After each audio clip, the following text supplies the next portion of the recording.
Olá, veja os destaques do portal da Assembleia de hoje. O presidente da Assembleia, deputado Otelino Neto, participa do lançamento da Frente Parlamentar Nacional em defesa do Banco do Nordeste no Legislativo do Ceará. O secretário de Estado de Comunicação e Assuntos Políticos fala sobre o trabalho que está sendo feito em prol dos desalojados pelas chuvas no interior do Maranhão. O projeto de lei estadual obriga o uso de canudos biodegradáveis. Você vai ver ainda no quadro Sala de Entrevista, a convidada é a deputada Thaisa Ortegal. E mais, moto vence o clássico maremoto no Castelão. E as dicas para você curtir o fim de semana na Agenda Cultural. É agora no portal da Assembleia.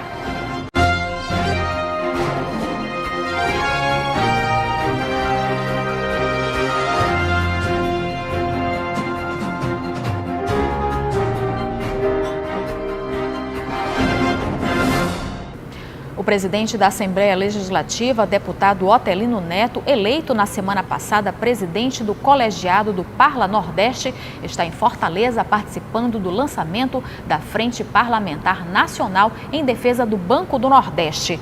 O evento contou com a participação de representantes de todas as assembleias da região.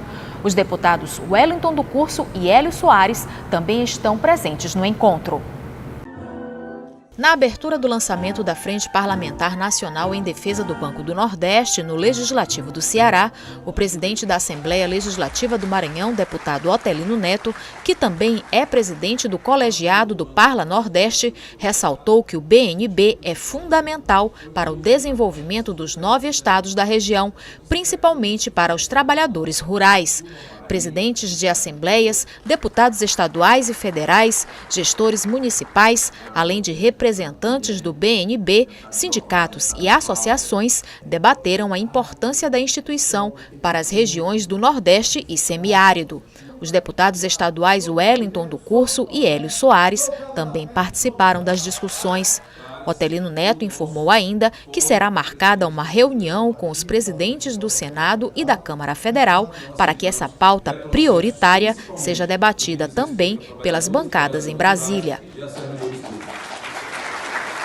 O novo termo de audiência sanitária feito entre Ministério Público, Prefeitura de São Luís, Governo do Estado e Associação dos Ostomizados do Maranhão deve garantir o fornecimento adequado de bolsas coletoras aos pacientes ostomizados, usuários do Sistema Único de Saúde. De acordo com o presidente da associação, a OMA, atualmente 540 pacientes ostomizados na capital maranhense e cerca de 1.300 em todo o estado. A Secretaria Municipal de Saúde informou que já realizou o processo de licitação para a compra do produto para todo o ano. A situação de vários municípios no interior do estado é considerada preocupante. Por causa das chuvas, algumas cidades ficaram alagadas e decretaram estado de emergência. O secretário de Estado de Comunicação e Assuntos Políticos, Rodrigo Lago, afirmou que o governo já iniciou ações para ajudar os municípios mais afetados. O repórter Joelson Braga tem mais informações. Boa tarde, Joelson. Olá, isso mesmo. Boa tarde a você, boa tarde a todos que nos assistem. A situação é bastante preocupante e o governo do estado, inclusive, já traçou um plano de ação para atender esses municípios que vêm sofrendo com esse período chuvoso. Aqui ao meu lado, o secretário de Estado, Rodrigo Lago, que é secretário de Comunicação e Assuntos Políticos. Houve um encontro, entre várias secretarias e outros órgãos do estado para traçar esse plano de ação. De que forma o estado vai atuar no apoio a esses municípios, secretário? Boa tarde a todos. De fato, o governo do estado, a partir do início do governo Flávio Dino, o governador montou um comitê permanente de monitoramento dessas enchentes e também de outros desastres naturais. Isso acontece mais fortemente nesse período, agora mais chuvoso, março, abril e maio, onde as chuvas são mais intensas. Esse ano, infelizmente, há uma chuva muito mais intensa do que em anos anteriores. Isso vem realmente causando muitos problemas para a sociedade maranhense, em vários municípios que estão debaixo d'água, muitos desabrigados, e o governo do estado tem dado apoio às prefeituras municipais. Nós temos dialogado com os prefeitos, encaminhado membros do Corpo de Bombeiros da Defesa Civil do governo do estado, em alguns pontos algum apoio na infraestrutura, evitando que as cidades fiquem, por exemplo, isoladas, sem comunicação, ou bairros inteiros isolados. Então a gente tem dado esse apoio no limite do que é possível, sempre dialogando com os prefeitos e aqui também dialogando com os deputados. Secretário, já foi mapeado qual é a região mais atingida, os municípios, e também já foi contabilizado a questão de desabrigados? Olha, infelizmente, esse ano, em razão desse volume mais intenso de chuvas, há desabrigados em todo o estado do Maranhão. Vários municípios nas diversas regiões do estado estão sofrendo, municípios inclusive que tradicionalmente não sofriam com esse problema das enchentes, né? Em São Luís, por exemplo, nós tivemos uma precipitação muito grande de chuvas há 15 dias atrás, que causou muitos problemas, muitos prejuízos. Hoje, pela manhã, já foi município de Imperatriz, lá e alguns municípios da região sudeste do estado, e também no leste do estado já tem problemas, aqui na Baixada, enfim, na região central. Nós estamos realmente com o Maranhão sofrendo muito com o excesso de chuvas esse ano. O estado também vai distribuir cestas básicas. Quando que essas ajudas começam a chegar aos municípios? Olha, a gente tem dado apoio dentro do que é possível, uma vez que esse ano, de fato, foi além do necessário. Nós estamos prestando assistência técnica para os municípios habilitarem isso no programa federal, no governo federal, que também garante um pouco de ajuda humanitária, de forma que a gente vai viabilizar um pacto federativo adequado, que todos os entes consigam, na medida do possível, prestar assistência para as comunidades atingidas. Ok, secretário, obrigado. Está aí, portanto, o secretário dando detalhes desse plano de ação do governo do estado. Joelson Braga, para a TV Assembleia. A necessidade de cuidar da natureza é cada dia mais urgente. Uma das medidas que estão sendo adotadas em vários países é a diminuição do uso de produtos plásticos. Aqui no Maranhão, um projeto de lei do deputado Adelmo Soares e coautoria do deputado Duarte Júnior obriga a utilização de canudos feitos com material biodegradável pelos estabelecimentos comerciais de todo o estado. Os objetos de plástico são comuns no nosso cotidiano e ocupam boa parte do lixo que descartamos dia após dia. Segundo a Organização das Nações Unidas, são recolhidos 13 milhões de toneladas de plástico no mundo todos os anos. O problema é que muitos desses materiais descartáveis são jogados na natureza. É o caso dos canudos de plástico, os que vêm junto com as bebidas. Eles entraram no centro das discussões porque o uso é muito rápido e o impacto é destrutivo ao meio ambiente. O canudo, quando ele chega no oceano, ele pode vir acarretar vários problemas, principalmente com a fauna. A fauna ela pode consumir esse plástico na forma de macroplástico, né, que é esse tamanho que o canudo chega lá, ou ele pode sofrer algum tipo de fotodegradação ou também algum tipo de abrasão mecânica devido a ondas, ao sol, até ao sal mesmo e vento, e daí ele se tornar um microplástico e aí vindo alimentar muito mais animais. Thaís é aluna do curso de Oceanografia da Universidade Federal do Maranhão e tem um estudo sobre o impacto do plástico em peixes como tubarões e raias. Quando o animal ingere esse plástico, ele pode sofrer inanição, que é quando ele dá aquela falsa sensação de satisfeito. Então o animal está com o estômago cheio, então ele tem essa falsa sensação e acaba parando de se alimentar e às vezes morre de fome.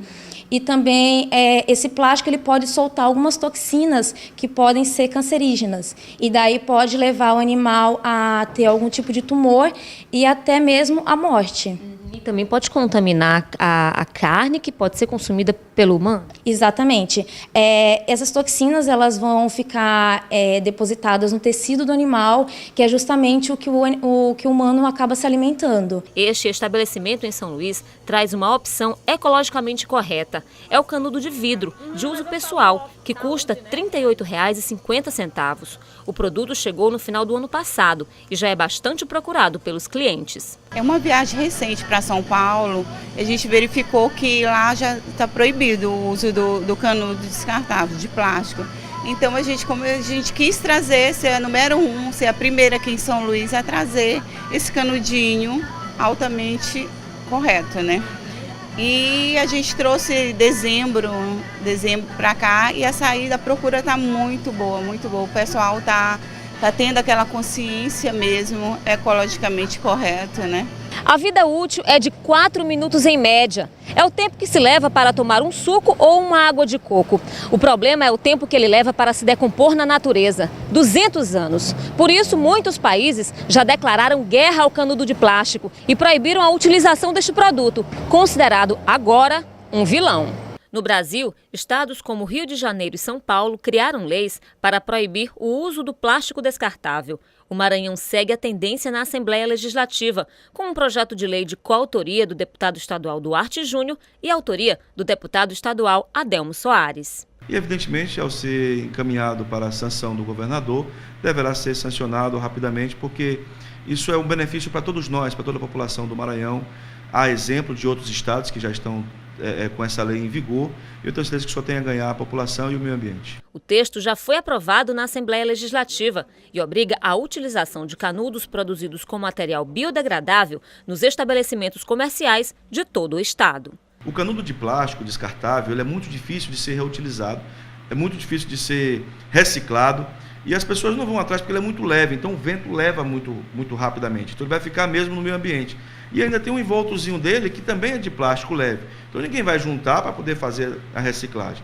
E esse aqui não, esse aqui é de papel, rapidamente ele é biodegradável, rapidamente, se você demorar a utilização dele, ele termina até entupindo porque ele vai se decompondo muito rápido, o que ajuda o meio ambiente. Veja no próximo bloco, a deputada Thaisa Ortegal é a convidada do quadro Sala de Entrevista. O portal volta já.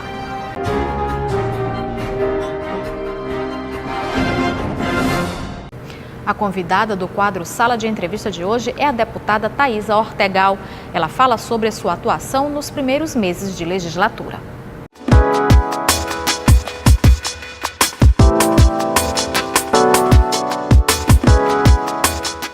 Olá, boa tarde. Contar com a sua audiência para nós é sinal de prestígio e orgulho aqui na TV Assembleia.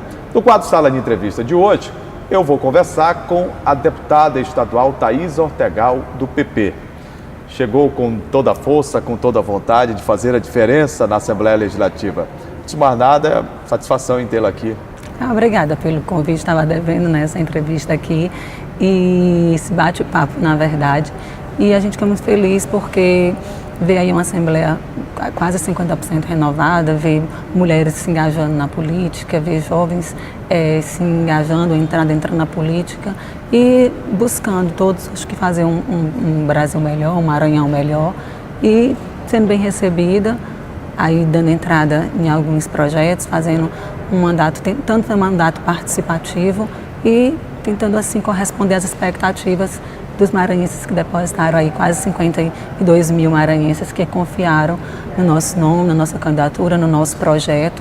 E fico muito feliz, muito honrada de ser assim, dentre tantas pessoas, tantas mulheres ser representantes, das sete representantes, aí todas as mulheres maranhenses. Deputada, o dia 2 de abril é o dia da conscientização do autismo. Eu vi ainda há pouco, a senhora estava na tribuna, rapidamente veio aqui para atender a reportagem da TV Assembleia, para bater esse papo com a gente aqui no Sala de Entrevista, e a senhora defendia um projeto que prevê a criação de uma clínica que vai tratar exclusivamente dessa questão do autismo no estado do Maranhão. Primeiro dizer que é um projeto, pelo que vi a senhora explanar ainda há pouco, da mais alta relevância. E eu gostaria que a senhora dissesse aos nossos telespectadores aqui de que maneira a senhora espera colocar em prática um projeto como esse, com apoio dos seus pares. É claro que o projeto está tramitando na Assembleia Legislativa. Esse projeto ele já vem sendo estudado, porque ao assumirmos foi uma das grandes demandas que nós recebemos. Lançamos uma enquete nas nossas redes sociais e assim o autismo foi o tema que mais foi colocado, foi pedido para que fosse trazido em pauta para esta casa e nós assim atendemos e a partir desse momento buscamos pesquisa de campo, o cenário, procurei a Associação dos Autistas do Maranhão, busquei os centros de referência mundial, centro de referência no Brasil, que tem de referência no Nordeste, que a gente tem que adaptar para a nossa realidade, o que tem hoje desse serviço que atende esses pacientes, né, esses portadores desse transtorno no Maranhão. E aí, diante disso, elaboramos um projeto e vimos entendendo, colocando também a responsabilidade de saber da crise econômica que passa o país. Então, não adiantava trazer algo que fosse de grande relevância, mas que o Estado não pudesse executar. E, com isso, a gente elaborou o projeto de lei, que é a criação da clínica escola dos autistas do Maranhão. E como se daria? Então, esse projeto, o que ele visa? O projeto ele visa fazer uma triagem dos pacientes, né, que são portadores desse transtorno, e ele é classificado em leve, moderado e grave, e tendo em vista, se faz os profissionais capacitados, qualificados, que já trabalham na rede estadual, faz essa triagem, faz a capacitação, busca esse paciente, e aí o que vai fazer? A gente não visa a segregação, visa a inclusão. Nesse momento, ele vem para a clínica escola, então ele vai estar lá com profissionais tanto da saúde quanto da educação, especializados, que são apropriados para trabalhar, para orientá-los, buscar. E nesse momento você prepara eles para trabalhar em equipe, estimulando o convívio em grupo, estimulando, porque qual é a maior deficiência do autismo, qual é a maior dificuldade que tem o autista? É da comunicação, da socialização, é de dividir, é da troca do afeto. E o que a gente quer é trazê-los para a sociedade, é trazê-los para a rede de ensino regular. A senhora é médica e inclusive pediatra, né? Conhece bem esse transtorno. Algumas pessoas, ainda por desinformação, tratam de doença. Não é uma patologia, é um transtorno. É um transtorno. É um transtorno e, assim, eles, um nível leve, eles têm uma vida normal, têm um acompanhamento. Consegue estudar, consegue uma convivência e, assim, familiar eles boa. Têm um QI elevadíssimo, são pessoas altamente inteligentes. Então, assim, inclusive o primeiro secretário da ONU, ele refere ele como umas máquinas humanas, porque eles têm um potencial de inteligência, de pensamento, raciocínio muito rápido. E a gente tem, assim, um grande exemplo do que eu posso dar, que é mundialmente conhecido, é o jogador Messi. Ele é um autista. Para que exemplo melhor, né? Superação, de superação, talento. E assim, ele foi excluído foi reprovado em 2 grandes clubes pela dificuldade do passe de bola, do convívio. Mas foi feito um tratamento, acompanhamento, e hoje aí é um dos maiores jogadores do mundo. Então, assim, a gente quer que se faça essa busca. A Assembleia aprovou a lei do ex-deputado Rogério Cafeteira, que era a lei onde ele visa fazer o mapeamento, todo o Maranhão, de 4 em 4 anos, uma busca desses autistas. Para se conhecer a realidade. Para se conhecer a realidade, porque hoje a associação fala em 10 mil portadores. Eu trabalhei muito tempo no interior e que fiz um estudo, fiz cursos que me desse mais uma capacidade de fazer esse diagnóstico, eu sei que esse número ele é muito maior.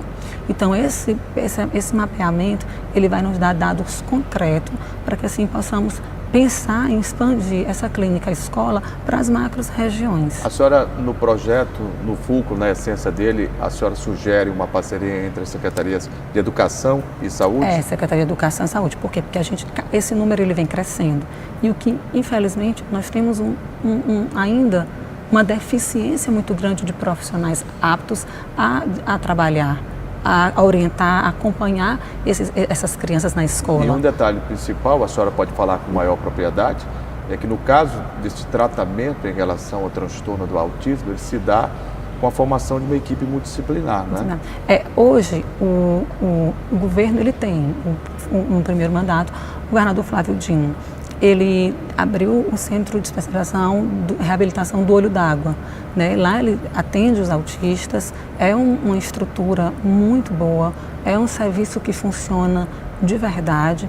E aí a estrutura ele tem os profissionais, psicólogo, neuropediatra, terapeuta ocupacional, fisioterapeuta, então tem toda essa equipe multidisciplinar.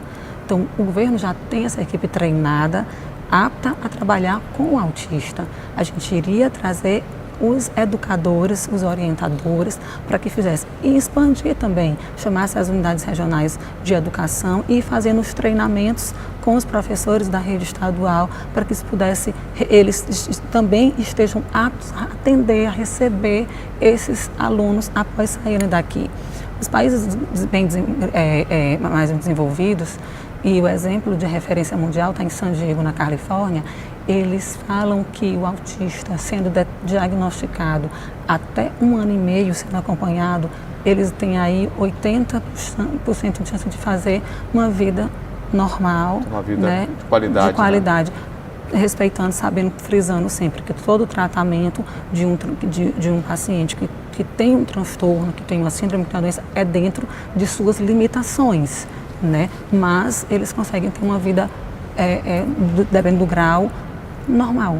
Deputada, além da área de saúde, a senhora tem tido uma atuação também na área de prevenção. A senhora faz parte de uma frente parlamentar que está fiscalizando a situação das barragens e comportas. A sua cidade, Pinheiro, tem uma situação em relação à barragem de Piricumã, né? E a senhora está acompanhando de perto com os deputados. Então, assim, nos primeiros, assim que assumimos, foi uma das primeiras, na verdade, no meu primeiro discurso já veio aí esse grande problema com a cidade de Pinheiro. Enfrentou e vem enfrentando, né? Isso já era algo previsto. Há 2 anos atrás, o prefeito Luciano esteve no Ministério da Integração, já colocando essa situação que há 30 anos não se tem manutenção, que os cabos a qualquer momento iriam romper. A gente está vivendo aí, acho que o inverno mais rigoroso dos últimos 5 anos, né? Pinheiro não tem cessado a chuva, hoje 4 dias direto que chove. Então, assim, o rio está a elevação, 8 vezes acima do nível normal. Então, preocupa porque tem as famílias ribeirinhas, elas ficaram desabrigadas naquele momento, ainda tem bairros ainda alagados e nos preocupa porque tivemos que tirar famílias das casas. Né? Mas assim, aí eu fui para a tribuna da casa e foi criada a Frente Parlamentar das Barragens, tendo em vista também que tem ali a outra de grande emergência do Rio Flores, ali entre Joselândia, aqui entre Pedreiras, e tem a barragem do Batatã também aqui em São Luís. São as 3 hoje que correm os maiores riscos. E o Ministério, ele fez ele divulgou uma lista onde ele vai fazer a prioridade ainda esse ano de manutenção das barragens. Porém, tinha as 3 do mar, essas 3 foram citadas no Maranhão, mas nenhuma tinha risco. E nesse momento que eles publicaram, que salvo engano foi dia 6 ou 8 de fevereiro, o Piricumã tinha rompido os cabos. Então, assim, a informação que tinha chegado a eles lá não era uma informação, porque nós temos uma grande dificuldade de manter contato com o DENOX, que é o órgão, na verdade, que é para vir fazer toda essa vistoria. Então, a frente foi formada, já fizemos a primeira reunião da frente. Graças a Deus, estamos conseguindo, junto com uma bancada federal, em apoio a muitas das barragens também que trouxe o André Fufuca, com o senador Everton Rocha, a senadora Elisiane, levaram essa causa à frente, foram ao Ministério, e na sexta-feira, que vem dia 11, nós estaremos também com o ministro lá em Brasília, já tratando disso, porque já está previsto a vinda da equipe para fazer a manutenção. Vou falar em Brasília, só recebeu uma demanda também do COREN, né, do Conselho Regional de Enfermagem, em relação ao projeto de Brasília, né, a questão do repouso, jornadas de trabalho. Né? Foi uma das minhas propostas de campanha, ainda foi abraçar a causa da enfermagem. E a enfermagem, eu costumo dizer, eu sou médica, respeito muito os médicos, mas eu costumo sempre dizer assim que um hospital ele funciona sem o médico, mas não funciona sem enfermagem. A gente tem que dar a supervalorização a esses profissionais que são aguerridos, profissionais que passam aí 12 horas diariamente a 24 nessa jornada exaustiva, mas ali do lado do paciente. Então foi algumas demandas, algumas brigas deles que já estão assim há tempo tramitando. A redução da carga horária de 30 horas, outras classes já tiveram a nutrição, a psicologia, já tem a fonoaudiologia, já tem essa redução da carga horária. E o projeto já está há 20 anos arquivado na Câmara de Deputado Federal e não sai. Lá está. Precisa de uma grande mobilização. Precisa de uma grande mobilização. Da bancada federal. E estamos aqui hoje pedi para que convocássemos os deputados federais, né, nossa bancada maranhense, para que viesse essa casa para ouvir, né, essa classe e dar o devido apoio, abraçar essa causa, porque realmente precisa, ainda é o piso salarial mais baixo, referente aí comparado às outras áreas da saúde. E Protocolamos também um projeto de lei que garante, assegura a lei estadual do repouso do profissional da enfermagem, porque eles precisam repousar também, né? Aquele paciente que está ali fazendo aquela medicação, manutenção. Então, acho que um grande avanço, ganho para eles.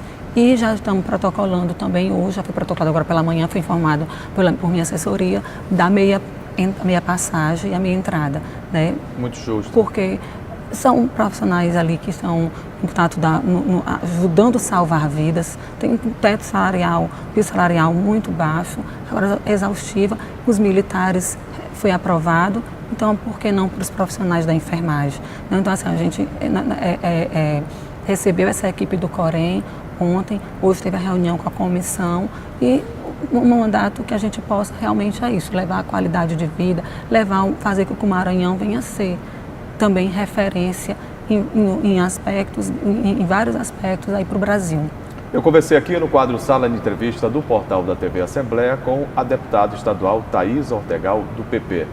Deputada, muitíssimo obrigado pela presença aqui no quadro Sala de Entrevista, que a senhora possa voltar em outras oportunidades para falar sobre a sua atuação parlamentar. Eu que agradeço o espaço, agradeço assim, toda a receptividade dessa equipe e sempre que precisar, que estamos à disposição para vir aqui esclarecer, colocar. A senhora disse em off que gostou tanto daqui que eu quero vir mais, que eu quero trabalhar gostei, aqui. Nós estamos à disposição, viu?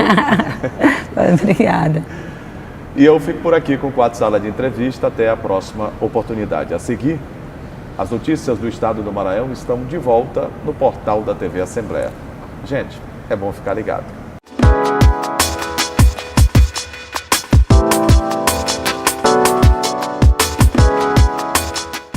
Os profissionais qualificados nas unidades do Instituto de Educação, Ciência e Tecnologia do Maranhão, o IEMA, vão ter uma ajuda a mais para entrar no mercado de trabalho.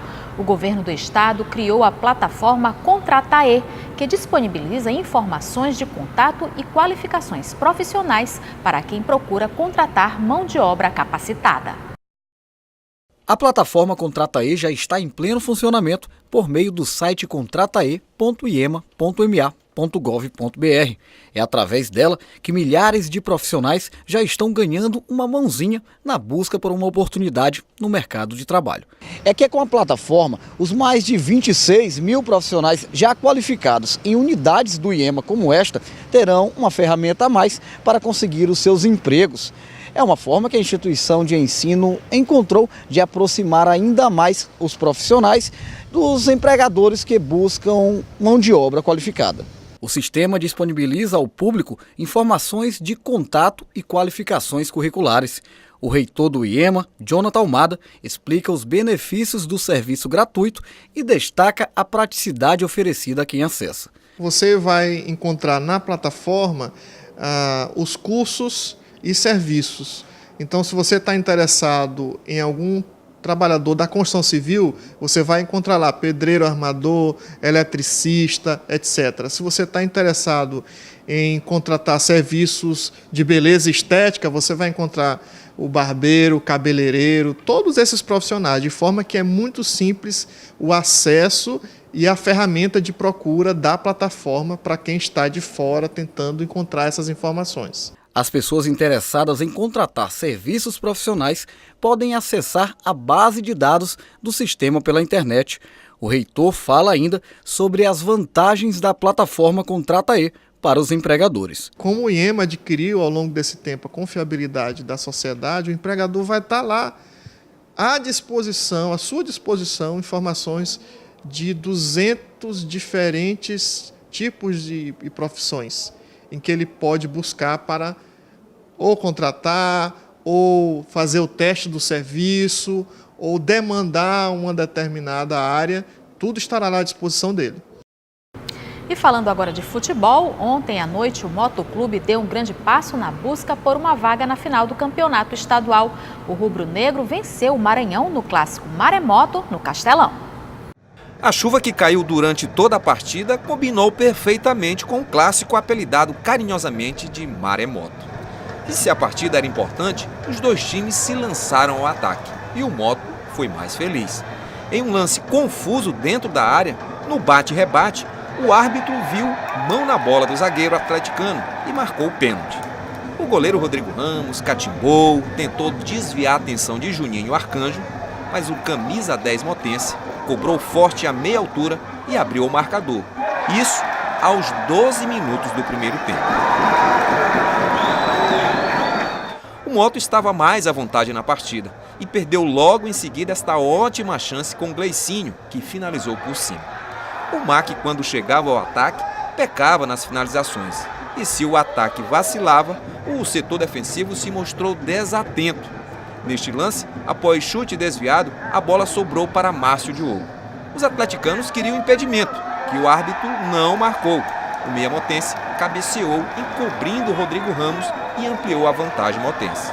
Aumentamos a vantagem, né? Viemos para o jogo com esse objetivo de vencer. Abrimos 2-0, né? Poderíamos ter feito uma vantagem maior, mas jogamos com uma grande equipe, uma equipe consistente.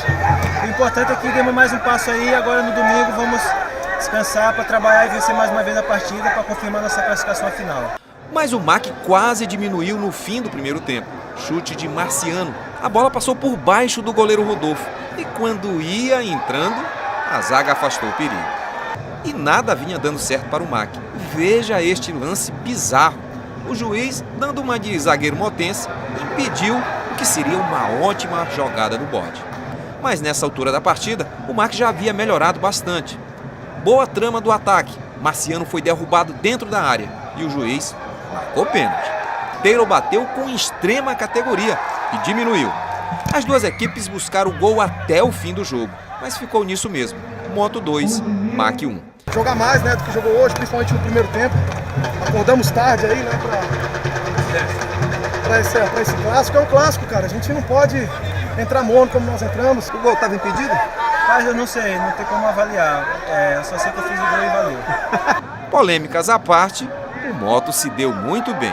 E com esse resultado, o Moto amplia a vantagem. O time que entrou no começo da partida podendo jogar por 2 resultados iguais, agora pode até perder, que assim mesmo está com a vaga garantida na final do Campeonato Maranhense.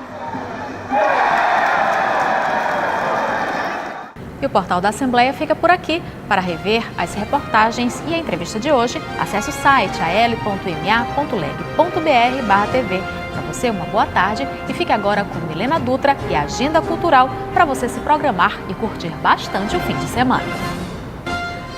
E aí, fim de semana chegou e com ele, hora do descanso e diversão. E é claro, a Agenda Cultural tem as dicas para você aproveitar. E hoje tem circo, sim senhor. Estreia nesta sexta, às 8h30 da noite, pela primeira vez em São Luís, o Circo Americano. Uma grande estrutura montada na área externa do São Luís Shopping. Palhaços, mágicos, trapezistas e o Globo da Morte em um espetáculo com artistas de vários cantos do mundo. É diversão garantida para todas as idades. As apresentações acontecem aos fins de semana e feriados. Ingressos na bilheteria do circo e na bilheteria digital.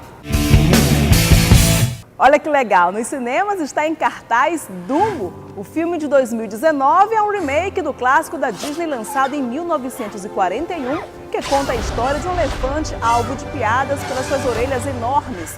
Holt Ferry, uma estrela de circo com traumas pós-guerra, é contratado pelo dono de um circo para cuidar de um filhote de elefante alvo de chacotas pelas suas grandes orelhas. Quando os filhos de Holt descobrem que Dumbo consegue voar, ele se junta a um empresário e transforma Dumbo em uma estrela.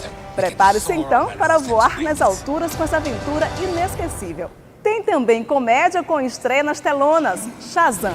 Longa Billy Batson tem apenas 14 anos de idade, mas recebeu de um antigo mago o dom de se transformar num super-herói adulto chamado Shazam. Ao gritar a palavra Shazam, o adolescente se transforma em uma poderosa versão adulta para se divertir e testar suas habilidades. Contudo, ele precisa aprender a controlar seus poderes para enfrentar o malvado Tadeu Silvana. E encerrando a programação do 4º Simpósio Nacional de Arte e Mídia, que acontece em São Luís, nesta sexta, tem uma programação bem legal com exposição de performances, shows e discotecagem a partir das 7 da noite no Espaço Cultural Chão São Luís, que fica na Rua do Giz, no Centro Histórico. Nesta sexta-feira também tem samba e solidariedade com Nivaldo Santos e convidados no Botequim Recanto da Música. A renda do show será em prol das famílias maranhenses atingidas pelas chuvas e de famílias africanas devastadas pelo ciclone. Vale a pena dar uma passadinha. Começa às 8 horas da noite. Ainda falando de samba, neste sábado, na Casa das Tulhas, no Centro Histórico, tem o projeto Samba na Feira com sambistas consagrados da ilha que se reúnem para fazer um bom partido alto todo fim de semana. E olha só, basta ter disposição e samba no pé, porque a roda de samba é gratuita e começa às 2 horas da tarde. Fechando o fim de semana, para quem gosta de acordar cedo e dar uma voltinha na cidade, o domingo pede a já consagrada feirinha da Praça Benedito Leite, no Centro Histórico. Tem artesanato maranhense, culinária, hortaliças fresquinhas e vários shows musicais. Começa bem cedinho, às 7 horas da manhã e vai até às 3 da tarde.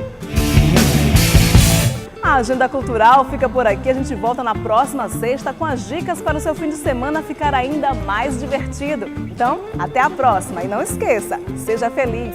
Tchau, tchau.